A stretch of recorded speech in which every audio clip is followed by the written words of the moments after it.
बीडमध्ये केज तालुक्यात झालेला मागचा जो सरपंचाचा निर्णय खून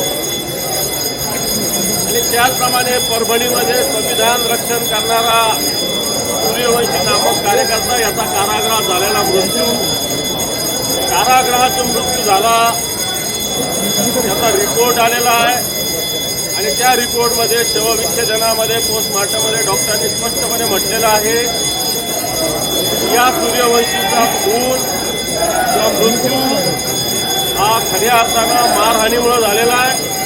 मारहाणीतून तो शॉकमध्ये गेला आणि त्याचा मृत्यू झालेला आहे। आणि बीडमध्ये जो खून झालेला आहे सरपंच संतोष अण्णा देशमुख यांचा, याच्यामध्ये सत्ताधारी पक्षाचे लोक सहभागी आहेत। सरकार या दोन्ही ठिकाणी कोणताही कारवाई करत नाही।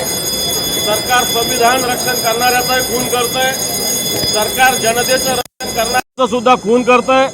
आणि या सगळ्यामध्ये परभणीमध्ये पूर्णपणे एसपी आणि कलेक्टर सहभागी आहे, तर बीडमध्ये सत्ताधारी पक्षाचे कार्यकर्ते याच्यामध्ये सहभागी आहे। आणि याच्याविषयी आज महाविकास आघाडीनं आंदोलनाची भूमिका घेतलेली आहे। सभागृहात सुद्धा आम्ही याच्या आधी हा विषय मांडला आणि पुन्हा सभागृहात हा विषय घेऊन हे गुंडांना पोसणारं सरकार, दहशतवादाला पोसणारं सरकार, संविधानाचं रक्षण करणाऱ्याचं मुडदा पाडणाऱ्याचं सरकार, या सरकारचा आम्ही निषेध व्यक्त केला आहे।